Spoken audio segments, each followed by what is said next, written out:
What's on, ladies and gentlemen? My name's Ross, I like games, and today we've got more cards from those starter decks to talk about. We are running out.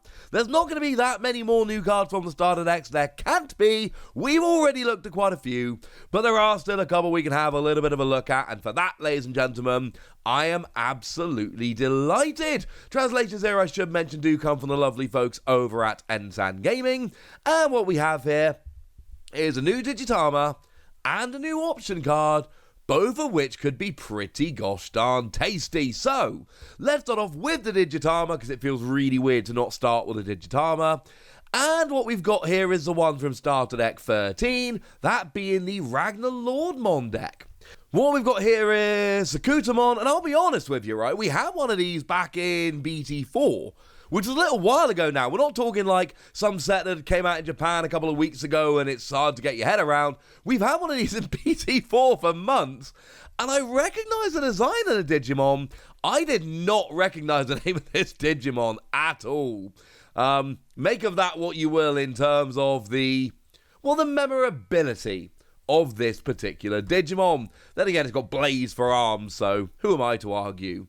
And what we've got here is a Digitama that reads, on your turn, once per turn, when your Digimon with Legend Arms in its traits comes into play via a card effect, you gain 1 memory.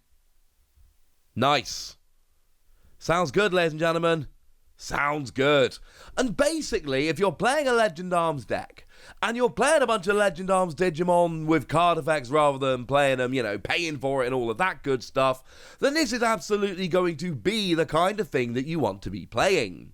Now, in terms of how you play them with card effects, well, the good news is we've got a bunch. The Zubamon from this starter deck, when you play it, you can place it under one of your other Digimon with Legend Arms in its traits, or one of your black Digimon as its bottom Digivolution card, and then reveal the top card of your deck. If it's a Digimon with Legend Arms in its traits and a play cost of 7 or less, you can play it without paying its memory cost. And incidentally, the Ludamon here is basically exactly the same, except you put it under a Legend Arms Digimon or a red Digimon.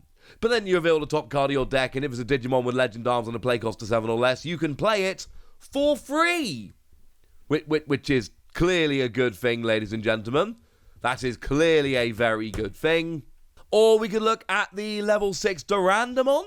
When you are attacking, reveal 3 cards on the top of your deck. You can play a Digimon card with a play cost of 7 or less and Legend Arms in its traits from among them without paying its memory cost. Which of course is, just like we saw a moment ago. Or Ludamon is not an attacking skill, it's a Digivolving skill. But it's basically the same thing. When Digivolving, reveal the top 3 cards of your deck. You may play 1 7 cost or less Digimon with Legend Arms in its traits without paying its memory cost. So basically, we've got a bunch of different ways to actually go about doing this. We've got a couple of level 3s, we got a couple of level 6s. This is good, ladies and gentlemen. Very, very good. And that's basically where we're going here. I'm not sure how good this Digitama is going to be for your standard black deck. I'm not sure it's actually going to be very good at all. It may, in fact, be, dare I whisper it, underwhelming. But in this particular deck, it is absolutely flat out, over the top, phenomenally, brilliantly perfect. What more could you want? Now, fine, you're gaining memory. It's not, you're just gaining memory. But then again, you don't always see Digitama gaining memory. Your standard is kind of getting 1,000 power. And don't get me wrong, we see some that gain memory. The Kakinmon from BT3, when you're attacking once per turn, if you're level 7, you gain a memory, which is quite nice, honestly. But that's the only one we've seen, I believe, in black so far. Unless I'm missing an obvious one, in which case do let me know in the comment section. So, it's not a stunning card in every deck, but we've all played the game, we've all seen how important one memory can be. It can let you play a card without having to pass a turn to your opponent, or it can allow you to pass a turn to your opponent with one less memory than they actually need, so they're sitting there going, "Ah, man, if I'd had one more memory, I would have won the game," and you're like, "Yeah, but you didn't have one more memory, because I gained a memory with my Digitama." And for that reason, I really like this. It is hyper-specific, and we see this quite a lot with Digitama. They do tend to often be fairly specific, but this one is really, really like proper over-the-top specific. It's only going to work in a Legend Arms deck, but even in a Legend Arms deck, it's only actually going to work where you've got a Legend Arms deck that plays cards for free using card effects, and that's just super awkward. But where it works, ladies and gentlemen, it is awesome. But then we've got an option card here, a 7-cost option card, which is not cheap. Quake, Blast, Fire, Father! If you have a Digimon with Huckmon or Systemon in its name, or a Digimon with Royal Knights in its traits, you may play this card ignoring its colour requirements. And this is kind of important, because there are a bunch of Royal Knights out there that are just not going to meet this. Now, whether you want to or not, that's up to you, but something like an Old Force Digimon, for instance, that one from BT2, that's a Royal Knight, or the Magnamon from BT8, that's a Royal Knight.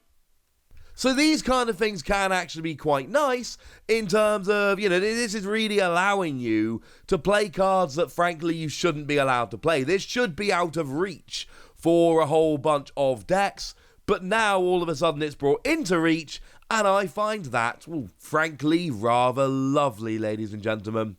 This one looks A-okay to me. But, that's when you can play it. What does it actually do? Delete an opponent's Digimon with a play cost of 13 or lower. Yep, it's another one of those.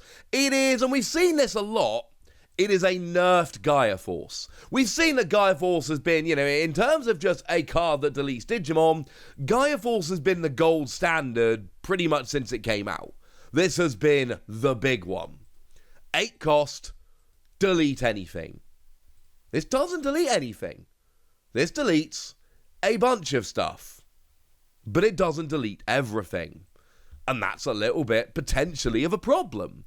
Now, don't get me wrong, there aren't that many Digimon that have 14, 15, 16,000 power. There are now a couple with 16, but there are a few out there. Basically, what we need is something that can get level 7s, and this might not get level 7s. And that's kind of the point. This is a great card until it's not. This is a great card until all of a sudden there's a level 7 staring you down. And I know some level 7s have 13,000 power or less, they are out there. But it's a great card until you really need to get rid of a level 7 and you can't. And then you're just going to be sitting here lamenting that it's not quite good enough. Yes, it's 1 memory cheaper than Gaia Force, but frankly I'd rather pay 8 most of the time. I should mention, as a security card, this activates the card's main effect, i.e., when it comes out as a security, you delete any Digimon with a play cost of 13 or lower, and we all know that when getting Gaia Force out of your security, that's like the holy grail. That's what we're looking for. And that's going to work sometimes here, but that just restriction of the amount of power you can hit really is a bit of a problem. I love that it can work in any Royal Knights deck. I love that it can work in a Huckmon or Systemon deck, as well as a black deck, 'cause of course it is a black option card at the end of the day, and I think this is one of those ones that is really, really, really close to being great, but might fall a little bit short. I mean, if I can play Gaia Force over this, I'm going to, because I think, and again, I'm sure there are people that can sit and do the maths better than I can on this, but I think there are going to be more games where having to really restrict what you can get is going to be more of a downside than having to pay 1 more memory. A very good card nonetheless, though, and one that I think is going to see a bunch of play. So that's what we've got.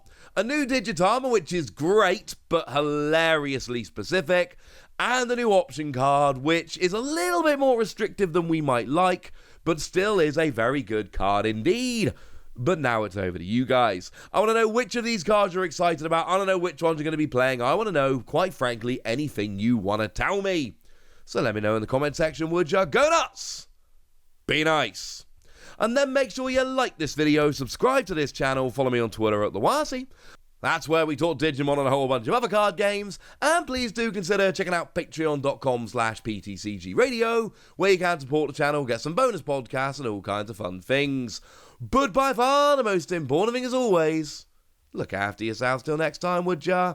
Thank you very much for watching. My name's Ross, and you've been watching Wasi Plays.